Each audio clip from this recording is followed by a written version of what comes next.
82 saya menikah, 1982. Belum bertobat. Belum bertobat.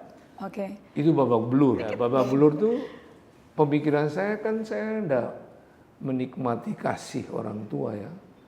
Mungkin dengan menikah terjawab di situ. Oh ternyata.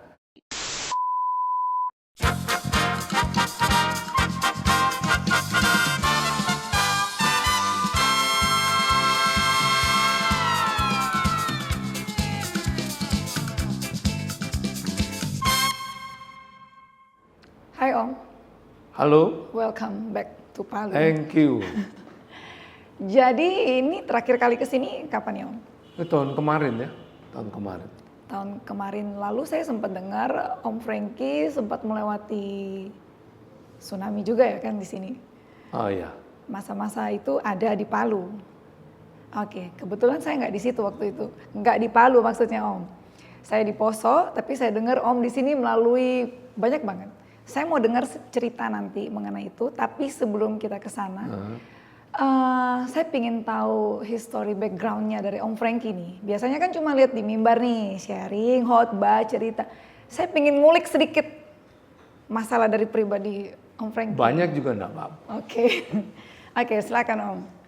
Ya kalau mau lihat kembali ke latar belakang ya, kan sampai hari ini umur saya sudah menuju 71. Foto identitas dari papa mama pun saya tidak tahu. Oh. Jadi menurut cerita ya, umur 3 bulan saya sudah istilahnya dibelilah.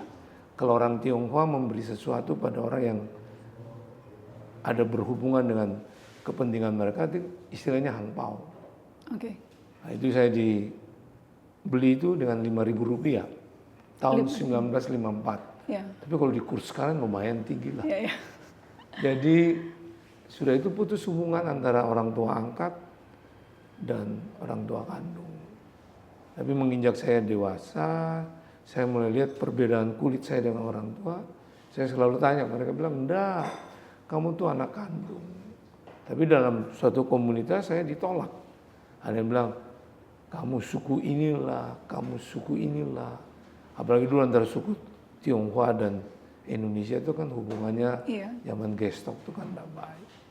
Jadi jiwa saya kacau balau. 31 tahun umur saya, baru saya kenal Yesus itu Tuhan. Nah disitulah saya merasakan tentang bagaimana Tuhan itu menjadi orang tua saya.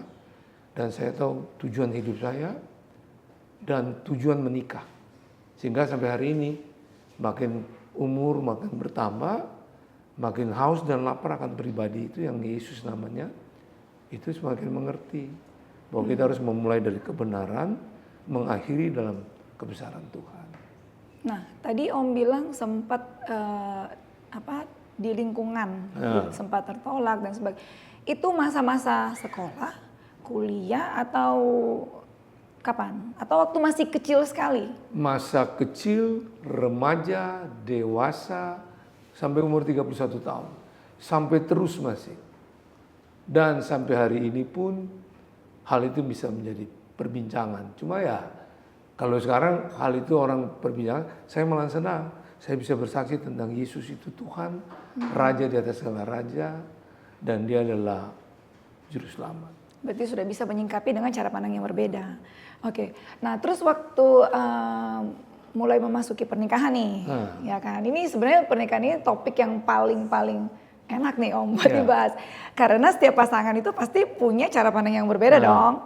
Nah, dari Om sendiri nih, waktu menikah dengan tante nih ya, itu apakah sudah menjadi hamba Tuhan kah? Terus dalam berumah tangga apakah ya kalau kita tahu kan hamba Tuhan ya pasti udah mengerti banyak dong Om. Berarti kan everything gonna be okay. Gimana tuh Om? 82 saya menikah, 1982. Belum bertobat. Belum bertobat. Oke. Itu babak belur. Babak belur. Boleh cerita sedikit? Ya, babak belur tuh pemikiran saya kan saya enggak menikmati kasih orang tua ya. Mungkin dengan menikah terjawab di situ. Oh ternyata apa yang saya pikirkan berbeda, tambah rumit. Karena kita punya budaya yang berbeda. Istri saya punya pendidikan yang baik, Ya. ada campur keturunan Eropa, saya anak jalanan. Jadi ketemu tuh beda, cara mengatasi masalah beda. Jadi babak belur, sampai saya bertobat 1985 akhir. Nah itu pun masih babak belur. Cuman 1995 sudah di usia berapa itu Om? itu usia saya 31 tahun. 31 tahun, oke. Ya pas bertobat itu. Nah mulai belajar lagi, mengerti. Prosesnya juga cukup lama, sampai 7 tahun. Baru mengerti arti tujuan menikah. Jadi memang kalau boleh ngomong nggak ada yang instan dong, ya Nggak kan? ada proses. Semua butuh proses yang harus kita lalui. Lalui. Nah, terus sudah perjalanan pernikahan nih sampai sekarang. Oke. Dalam berumah tangga, ini kan biasanya pasti banyak undangan dong, Ya. Om, kemana-mana gini ya. Apakah Tante Memen selalu ikut? Jadi kalau jangka waktu yang singkat dan dia sendiri dalam situasi kondisi kota itu, dia lihat belum bisa dia Tinggalkan. sama-sama, ya saya enggak paksa. Dia relakan saya pergi. Tapi kalau lebih 7 hari sampai 10 hari, dia harus ikut. Suami saya 3 hari aja Om. Nggak boleh. Makanya masing-masing orang lain. Kita kan semua handmade-nya Tuhan. Iya, iya. Makanya beda, metabolismenya beda. Berarti mungkin berikut kita harus ajak Tante Memen ke sini buat ditanya gimana nih bisa Aduh. menumbuhkan rasa percaya terhadap suami ya kan? Karena ya jujur aja dari segi wanita Om itu susah Om untuk mau percaya. Kan di luar banyak goda-godaan Om, bahaya ya. Oke, lanjut lagi Om. Saya mau tanya juga mengenai keturunan nih Om. Nah. Saya dengar kan Om banyak keturunan tapi yang tidak secara biologi sendiri ya. Nah, awal-awalnya itu apakah Om menerima dengan kondisi itu atau gimana Om? Waktu itu saya terpengaruh dengan lingkungan keluarga. Oke. Semua menuntut belum punya keturunan. Ya. Menikah lagi dong. Oh, Masih muda kok, masih oke juga. oke. Tapi waktu itu belum bertobat. Oke. Tapi saya sudah punya prinsip, karena mungkin latar belakang saya itu di dunia bela diri ya. Bahwa masa laki itu pengecut seperti itu. Jadi akhirnya saya berjalan tapi dengan kekuatan sendiri. Nah setelah bertobat, makin tahu bahwa semua kutuk itu sudah Tuhan patahkan. Yang ada cuma berkat. Tapi berkat yang Tuhan limpahkan tidak bisa menurut apa yang kita mau. Di kamar ini saya tidak punya keturunan secara darah dan daging. Tapi makin saya berdekat dengan Tuhan belajar, Tuhan ganti dengan kamar yang bukan anak keturunan. Yang tidak bisa diurus oleh orang tua, latar belakangnya tidak terurus. Tuhan percaya saya untuk membina mereka. Dan puji Tuhan, dari jumlah mereka itu ada yang jadi hamba Tuhan, pengusaha, yang dari lesbi berubah jadi hamba Tuhan, juga seorang karya di dunia karir. Dan di situ makin mengerti saya. Kamar yang kosong itu diganti dengan kamar yang tidak masuk di akal, saya dapat, bahagianya kan sama. Tuhan bilang coba lihat, orang yang punya anak pun tidak bisa ngurus. Tapi kamu dipercayakan. Siapa yang lebih bahagia? Ya. Ya. Ada orang yang secara finance juga hebat, Iya. anak-anaknya narkoba, pusing mereka, Iya. dipercaya ke kamu. Dan buktinya mereka juga berubah. Iya. Sekarang Tuhan bertanya, siapa? Apakah Anda bahagia itu? Kan bahagia itu upah. Makanya perlu kita dengan Tuhan. Jadi itu kenapa sampai hari ini pun semua proses yang saya jalankan sampai tidak ketemu, saya tetap percaya di balik itu pasti ada berkat yang Tuhan sediakan. Nah, itu. Oke, jadi kalau misalnya kita dengar tadi itu, saya balik sedikit nih Om. Tujuan pernikahan.